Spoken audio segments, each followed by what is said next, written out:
2025년 8월 29일 DMQA 오픈 세미나 시작하겠습니다. 오늘 주제는 Feature Centric Diffusion Models for Time Series Forecasting입니다. 먼저 발표자 소개를 드리겠습니다.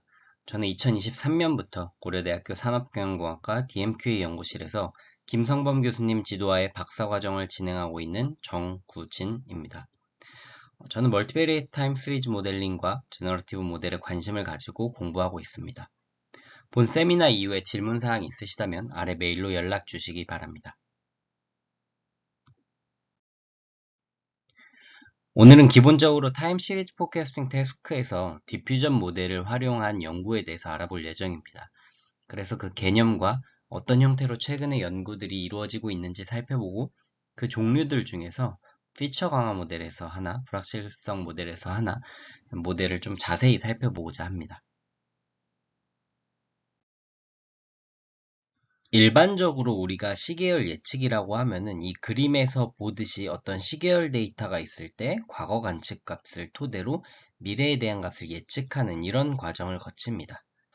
한편 디퓨전 모델은 어떤 데이터에 노이즈를 점진적으로 추가한 다음에 이것을 복원하는 과정을 거치는데요. 우리는 시계열 예측 태스크에서 결국 우리가 알고 싶은 것은 미래의 데이터이기 때문에 이 미래 데이터에 노이즈를 점진적으로 주입해서 완전한 노이즈를 만들고 이것을 다시 복원하는 과정을 거쳐서 최종적으로 우리가 알고 싶은 미래 데이터를 도출해내는 그런 과정을 거칩니다. 그런데 우리가 실제 문제에서는 미래값을 전혀 알지 못하는데 어떻게 이 미래값에다가 노이즈를 주었다가 복원하는 방식으로 예측을 할 수가 있을까요? 그것은 바로 미래값을 예측하는 과정에서 과거의 관측값을 조건으로 활용한다는 것인데요. 이 노이즈 상태에서 점점 이 노이즈를 복원하는 매 과정에 과거 관측값을 조건으로 넣어주는 겁니다. 그래서 이 시계열 예측을 위한 디퓨전 모델은 보통 컨디셔널 제너러티브 모델로 정의를 합니다. 수학적으로 보면은 결국 우리가 예측하고자 하는 데이터 x가 있고 이때 이제 x의 길이가 1부터 h까지 길이를 가진다고 했을 때 이것이 t 스텝만큼 노이즈가 추가된 상태일 때 과거 데이터 c를 조건으로 주고 t-1 상태의 노이즈를 예측하는 과정이다 라고 이해할 수 있습니다.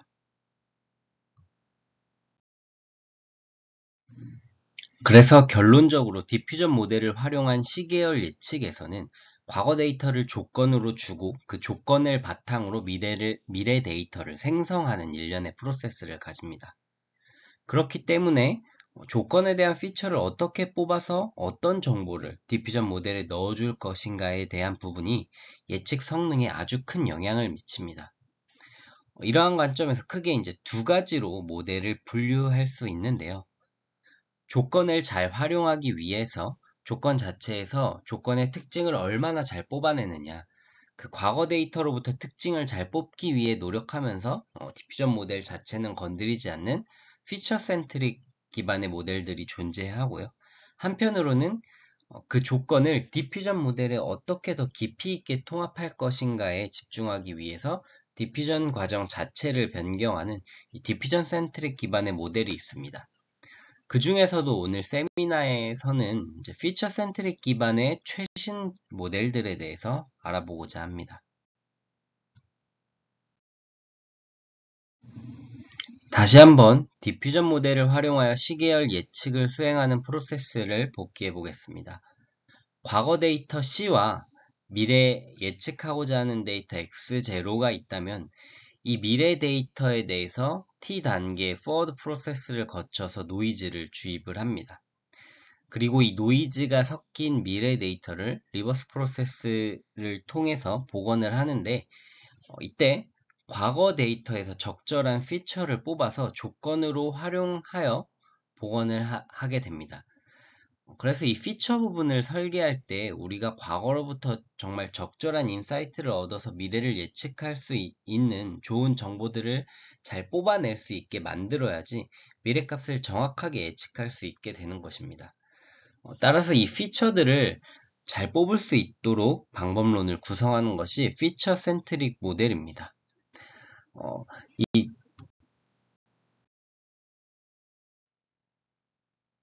피처 센트릭 모델은 크게 4가지 모델로 구분할 수 있는데, 이 과거 데이터에 대한 피처를 추출하는 방법으로 RNN이나 트랜스포머를 사용하는 것이 RNN 기반 모델, 그리고 트랜스포머 기반 모델입니다. 이 방법들은 주로 디퓨전 모델을 활용한 시계열 예측의 초창기 연구들에서 많이 수행되었습니다. 반면에 최근에는 이러한 방식의 연구에서 탈피해서 피처를 강화하고자 하는 방향이나 불확실성을 모델링하기 위해 노력하고 있습니다. 이를 위해 선행적으로 이해해야 할 것이 시계열 데이터의 분해입니다. 앞서 DMQA 오픈 세미나에서 시계열 관련 많은 세미나에서 이러한 내용들을 다루고 있지만, 다시 한번 살펴보면 시계열은 데이터의 장기적 방향성을 나타내는 트렌드 부분과 일정 주기로 반복되는 계절성, 그리고 불규칙한 노이즈로 구성이 됩니다. 피처 강화 모델에서는 시계열 데이터를 이렇게 분해해서 그 특성에 맞게 다양한 방식으로 처리하는 시도를 하고 있으며, 불확실성 모델은 이들 중에 특별히 노이즈를 잘 표현하기 위해서 노력을 합니다. 그래서 본 세미나에서는 피처 강화 모델에서의 최신 모델 하나와 불확실성 모델에서 최신 모델 하나에 대해서 자세히 알아보겠습니다. 첫 번째, 이 피처 강화 모델의 하나는 이제 MRDIF라는 모델인데요. Multi Resolution Diffusion Model for Time Series Forecasting이라는 제목으로 ICLR 2024에서 포스터 발표된 논문입니다. 제목에서 알 수 있듯이 멀티 레졸루션을 사용하여 피처를 강화한 것이 핵심적인 부분입니다. 최근 들어서 이 멀티 레졸루션이라는 개념을 활용한 시계열 분야 관련 연구들이 좋은 성능을 보이는 경우가 많습니다. 그렇기 때문에 현재까지 이 멀티 레졸루션 개념이 시계열의 피처를 뽑아내는 데 좋은 역할을 하고 있다라고 해석할 수 있는데요. 그렇다면 이 멀티 레졸루션이 무엇일까요? 우선 이제 스케일과 멀티 레졸루션의 차이를 이해해야 하는데, 스케일의 경우 이제 풀링의 크기, 즉 어떤 고전적인 관점에서 윈도우 사이즈라고 이해해 볼 수 있을 것이고, 그 결과로 인하여 나타나는 표현 단계를 레졸루션이라고 할 수도 있습니다. 그래서 우리는 이 스케일이 작은 스케일에서는 상세한 패턴을 알 수 있는 것이고, 조금 더 큰 스케일, 거시적 스케일에서는 전체적인 변동을 알 수 있게 됩니다.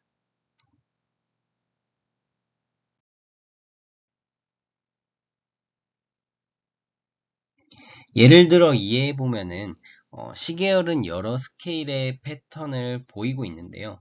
우리가 어떤 교통량에 대한 정보가 있다고 할 때 이 교통량 정보를 이런 식으로 시간대별로도 확인을 할 수가 있을 것이고, 어떤 일별 교통량으로도 확인을 할 수가 있습니다.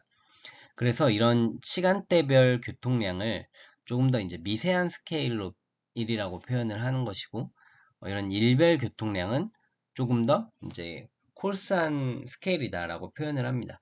사실 이게 어떤 직역 관점에서는 뭐 거친 스케일이다라고 표현하는데, 사실 한국인 입장에서 뭐 잘 와닿는 표현은 아닌 것 같고요. 어쨌든 이렇게 이 스케일 자체를 조금 더 거시적인 관점과 미시적인 관점으로 나눠서 이 모든 부분들을 살펴보겠다라고 하는 것이 이 멀티 레졸루션 접근 방식의 핵심이라고 할 수 있습니다. 그래서 방법론을 크게 살펴보면 이 예시 그림에서는 3가지 단계의 레졸루션을 나타내는 것을 알 수 있습니다. 그래서 과거 데이터인 X, 미래 데이터인 Y, 즉 정답 데이터겠죠. 이 두 데이터에 대해서 이 점진적으로 통합하는 과정을 거쳐서 이제 이쪽 방향으로 갈수록 더 큰 스케일이 되는 것이고, 이런 과정을 으로 바꿔주는데, 이 과정을 조금 더 자세히 살펴보겠습니다. 먼저 X0가 있을 때 이 시계열 분해를 거치는데요. 이 MRDIF에서는 시계열 데이터의 3가지 컴포넌트 중에서 트렌드 데이터만을 가지고 예측을 수행을 합니다. 그 첫 번째 이유는 이 가장 우측 데이터를 콜스하다고 표현하고 가장 이제 좌측 세밀한 데이터를 파인하다고 표현을 하는데, 이 콜스한 트렌드를 먼저 만들고 여기에 이제 세부 사항을 조금씩 더해주는 식으로 예측해 나가는 것이 직관적으로 훨씬 더 쉽기 때문에 이렇게 한다라는 것입니다. 두 번째는 이 시즈널 컴포넌트, 그러니까 계절성 같은 경우에는 명확한 패턴을 보이지 않을 수 있어서 이 콜스한 시즈널에서 세밀한 시즈널을 재구성하기 어렵기 때문이라고 논문에서는 설명을 하고 있습니다. 그래서 이 트렌드 데이터만을 가지고 이제 콜스하게 만드는데, 이 과정은 에버리지 풀링을 사용을 합니다. 이때 이제 이 에버리지 풀링을 사용을 하는데, 패딩을 해주고, 패딩은 나중에 이제 길이를 그대로 유지하기 위해서 해주는 것이고요. 이렇게 에버리지 풀링을 진행을 해서 데이터를 콜스하게 만들어주는 것입니다. 직관적으로는 굉장히 무빙 에버리지와 같은 그런 개념이라는 것을 알 수가 있습니다.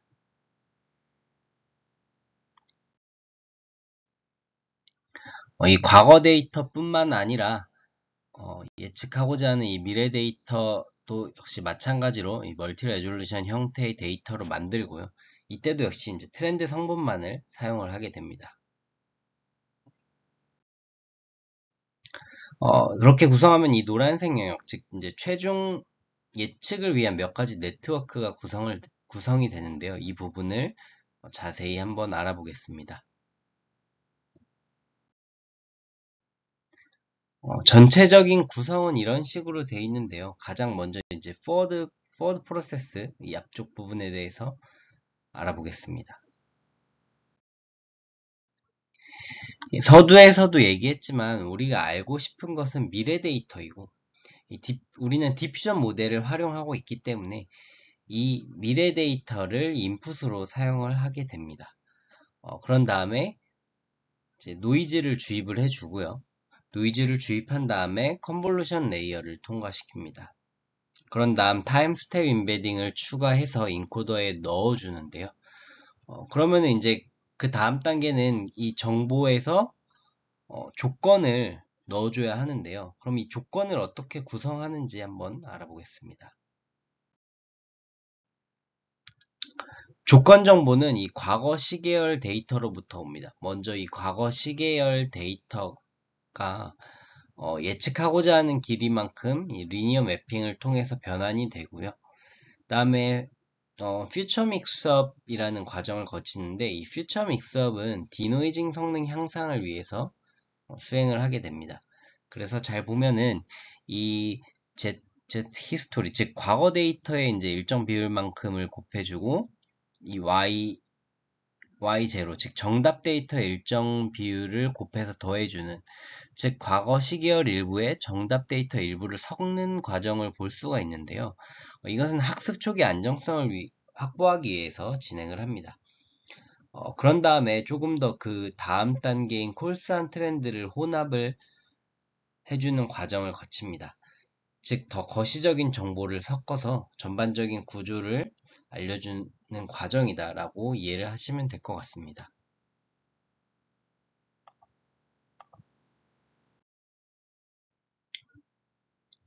그런데 우리가 방금 전의 과정을 인퍼런스 한다고 생각해 봤을 때는 굉장히 문제가 많이 있습니다. 이 과거 시계열을 이렇게 변환을 한 다음에 이 퓨처 믹스업이 진행이 불가능합니다. 왜냐하면 우리가 인퍼런스를 할 때는 정답을 알 수 없기 때문에 그 일정 부분 섞어준다라는 개념이 있을 수가 없습니다. 따라서 인퍼런스를 할 때는 이 퓨처 믹스업 과정을 진행을 하지 않습니다. 또한 최종적인 조건 정보로 변환할 때 이 더 거시적인 정보를 넣어주는 과정을 가지는데, 마찬가지로 인퍼런스 시에는 정답을 알지 못하기 때문에 이 상위 스테이지의 예측 값을 대체해서 이거를 거시적인 정보로 주입해 주게 됩니다.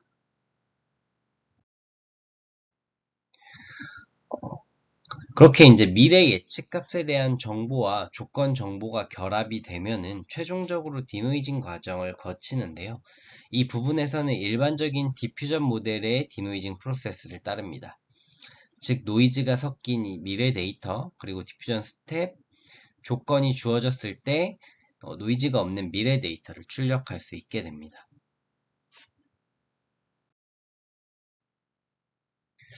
결과적으로 이 다변량 시계열 작업에서 본 연구에서 제안하는 MRDIF가 좋은 성능을 보인다라는 것을 알 수가 있습니다. 또한 또 다른 디퓨전 기반 모델인 이 타임디프도 굉장히 조금 더 좋은 성능을 보인다는 것을 알 수 있습니다.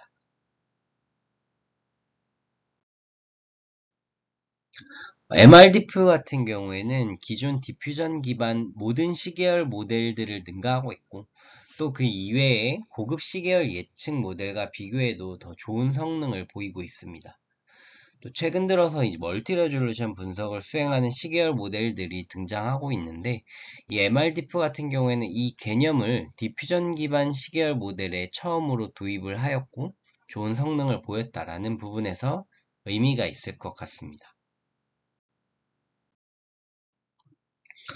다음은 불확실성 모델 중 하나인 DDDU입니다. 이 논문 제목은 Diffusion Based Decoupled Deterministic and Uncertain Framework for Probabilistic Multivariate Time Series Forecasting인데요. ICLR 2025에 포스터 발표된 논문입니다. 여기서도 역시 제목에서 알 수 있듯이 이 시계열 데이터에서 디터미니스틱한 부분과 언서튼한 부분을 분리해서 예측하는 프레임워크를 가진 모델이다 라는 것을 제목에서 추론해 볼 수 있습니다.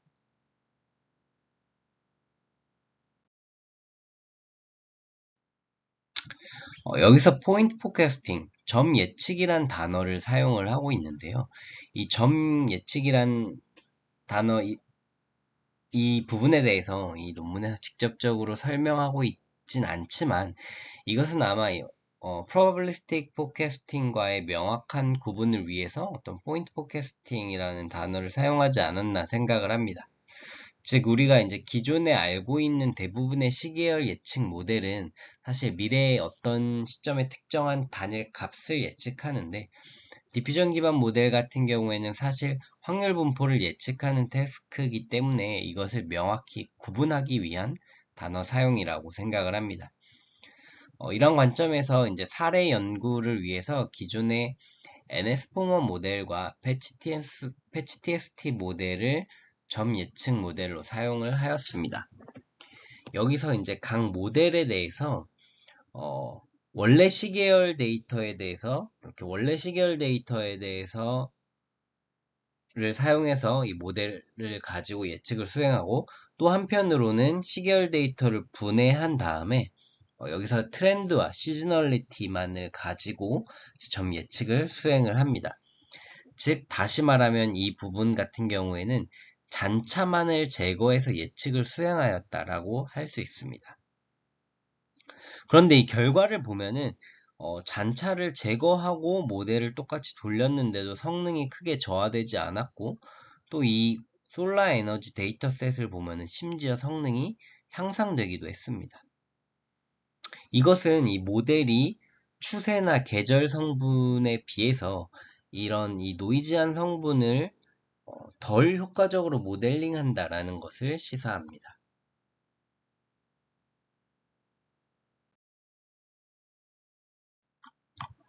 다음은 이제 벡터 양자 모델 사례 연구입니다. 벡터 양자화란 이제 입력 패치를 코드북 벡터 중 하나로 매핑을 하는데 여기서 이제 자세하게는 설명하지 않겠지만 본질적으로는 클러스터링과 유사한 작업이다라고 이해를 하시면 될 것 같습니다. 즉 어떤 데이터를 클러스터링 하는데 이미 정해져 있는 코드북 벡터를 중심으로 데이터를 매핑하는 것입니다. 그래서 이제 여기 이제 검정색으로 코드북 벡터가 사전에 정의되어 있다라고 하면은 이때 규칙적인 데이터가 들어온다라고 했을 때는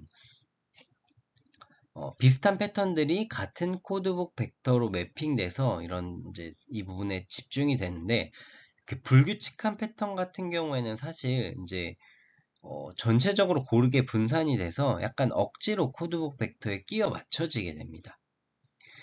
그렇게 되면은 이제 뭐 억지로 맞춰지긴 되겠지만 이 불규칙한 데이터, 파란색 불규칙한 데이터 같은 경우에는 전체적으로 봤을 때는 균등분포에 가까워진다라는 것을 알 수 있습니다. 즉 균등분포와 KL 다이버전스로 비교해 본다면은 이 KL 다이버전스가 낮을수록 균등분포와 유사하다는 것이고 그것은 데이터가 규칙적이지 않은 랜덤성을 많이 띈다라는 것을 의미합니다. 즉 여기서 보면은 추세와 계절성만 사용한 이 파란색 데이터 부분에 비해서 전체 데이터를 사용한 부분은 KL 다이버전스가 낮은 것을 볼 수 있었는데 이것이 이제 데이터가 더 불확실성이 높다라는 것을 의미합니다.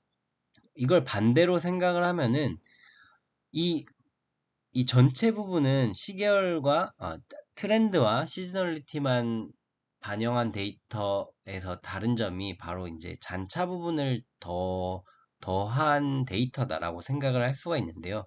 그렇다면은 시계열 데이터의 세 가지 성분 중에서 이 잔차 성분이 트렌드와 시즈널리티에 비해서 불확실성을 더 많이 포함하고 있다는 의미가 될 수 있습니다.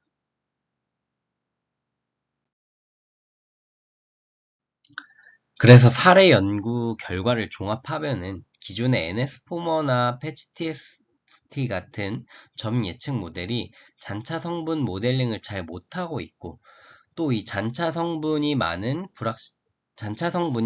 이 많은 불확실성을 포함한다는 것을 이제 여기서 알았기 때문에 이 연구에서는 확실성이 높은 성분은 기존에 잘 알려진 좋은 성능을 가진 점 예측 모델을 활용하고 확실성이 낮은 잔차 부분만 디퓨전 모델로 처리하자라는 컨셉을 가지고 모델을 구성합니다.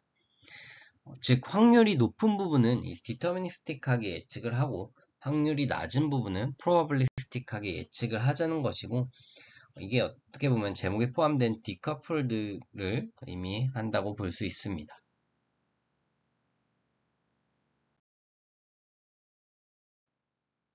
그래서 이 프레임워크는 점 예측 워크플로우와 확률적 예측 워크플로우 이렇게 두 가지 워크플로우로 구분할 수 있습니다. 이 전체 플로우에서 이 노란색으로 표시된 부분이 이제 점 예측 워크플로우이고 이 파란색 부분이 확률 예측 워크플로우입니다. 이 점 예측 부분에서는 기존의 성능이 좋다고 알려진 그런 모델들을 활용을 하면 됩니다.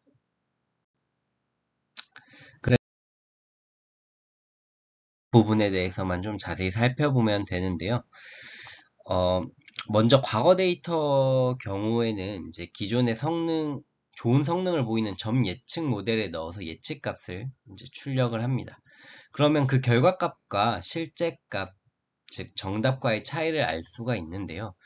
그것이 이제 레지듀얼 컴포넌트가 되고, 즉 이 모델에서는 레지듀얼 컴포넌트, 즉 잔차 부분을 디퓨전 모델로 적절히 생성을 해서 점 예측 결과값에 더해주는 형태를 취하고 있습니다.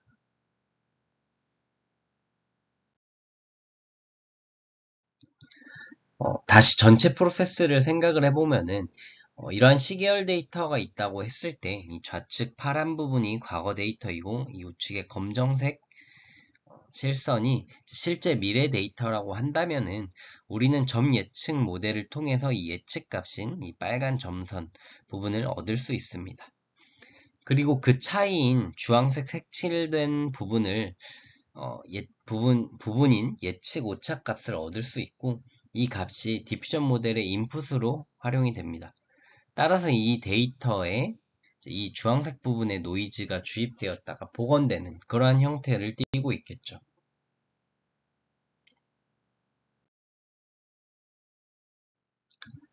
이런 식으로 가장 좌측이 최종적인 예측 오차라고 한다면은 점진적으로 노이즈를 주입해서 섞어주고 이때 복원을 하면서는 다시 과거 데이터를 가지고 와서 조건으로 줘서 복원을 하는 그런 컨디셔널 디퓨전 프로세스 형태를 가지고 있습니다.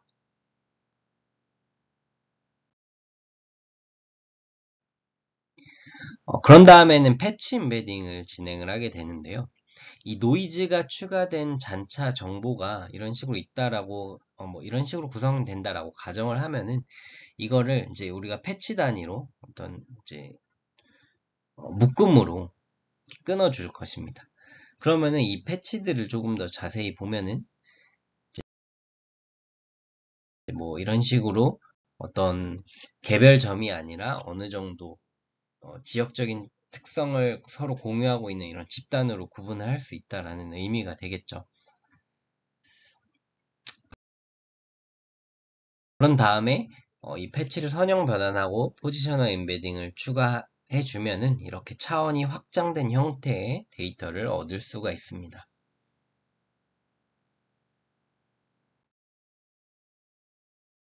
적으로는 이 잔차 정보가 조금 더 고차원의 정보가 되는 과정으로 이해를 하시면 될 것 같고, 그렇다면은 굳이 이 노이즈가 추가된 잔차 정보들을 왜 패치 임베딩을 해주는 걸까요?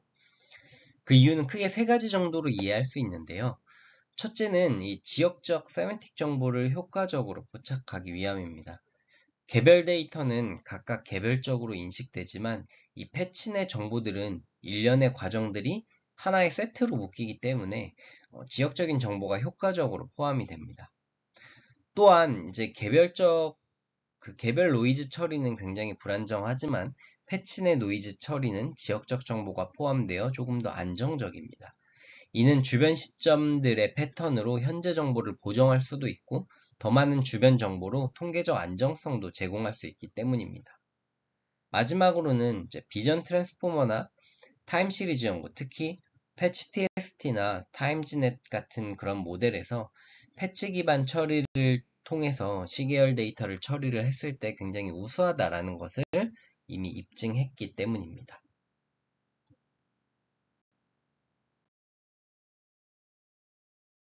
아까 살펴봤던 MRDF 모델 같은 경우에는 그 조건, 즉 어떤 과거 데이터로부터 가져오는 조건 정보를 잘 추출하기 위한 방법을 제안했다면, 여기서는 이 조건의 경우 기존에 잘 알려진 모델을 사용하고 그 잘 알려진 모델의 중간 피처를 가지고 와서 우리가 복원을 할 때 조건으로 사용을 합니다. 결과적으로는 우리가 잔차를 패치 임베딩 적용한 값이 디퓨전 모델의 복원 대상이 되는 것이고, 그때의 조건으로 이 점 예측 모델의 중간 피처를 사용을 하게 됩니다. 그러면 우리가 이 복원 대상과 조건을 모두 구했고 이 값들을 바탕으로 디노이징 네트워크가 구성이 됩니다. 여기서 이 RPK 같은 경우에는 앞에서 살펴봤던 패치 임베딩을 적용한 잔체의 값인데 멀티헤드 어텐션이 적용된 것을 알 수 있습니다. 즉 이런 과정에서 패치 간의 관계를 볼 수 있다라고 하고요. 그리고 잔차 연결을 한 다음에 이제 어댑티브 레이어 넘, 즉 변수 차원에서 정규하층의 파라미터를 조건으로 조절하여 시계열의 비정상성에 대응하게 만들어줍니다. 그런 다음 피드포워드 네트워크를 통과하는데 이 과정은 각 패치의 특징을 비선형으로 정제하는 과정이다라고 생각을 하시면 됩니다. 그렇게 정제한 정보를 바탕으로 디노이징 과정을 거치는데요. 여기서도 일반적인 디퓨전 모델의 디노이징 프로세스를 따릅니다. 위에서 정제된 패치 잔차 정보에 이 과거 데이터 정보 피처를 넣어서 노이즈를 제거하는 과정을 거칩니다. 그래서 최종적으로는 이 과거 데이터를 반영한 잔차 정보를 점 예측값에 더해서 최종적인 예측값을 구합니다. 결과적으로 이 모델 같은 경우에는 대부분의 경우에서 다른 기준 모델들을 능가하는 것을 보여주고 있고요. 또 우리가 여기서 이제 또 하나 얘기하는 게 이 조건 네트워크, 즉 사전에 이 점 예측 모델의 성능이 강력할수록 얘도 성능이 당연히 따라 올라간다라고 얘기를 하고 있는데, 이 점 예측 모델 같은 경우에는 기존에 알려진 여러 가지 모델들을 이 연구에서 사용을 했고, 그 중에서 이제 스파스 VQ라는 모델이 가장 좋았기 때문에 이거를 기준으로 사용을 했다라고 하고 있습니다. 보시면은 당연히 이제 이걸 기준 모델을 사용을 했기 때문에 여기에 잔차 정보를 더해서 모델링을 했기 때문에 더 좋은 성능을 보이고 있고요. 따라서 이 디터미니스틱한 성분과 이 불확실한 성분을 분리하는 것이 굉장히 효과적이다라는 것을 이야기하고 있습니다. 오늘 이제 여기까지 디퓨전 모델 가지고 시계열 예측한 연구들에 대해서 알아봤습니다. 긴 시간 경청해 주셔서 고맙습니다.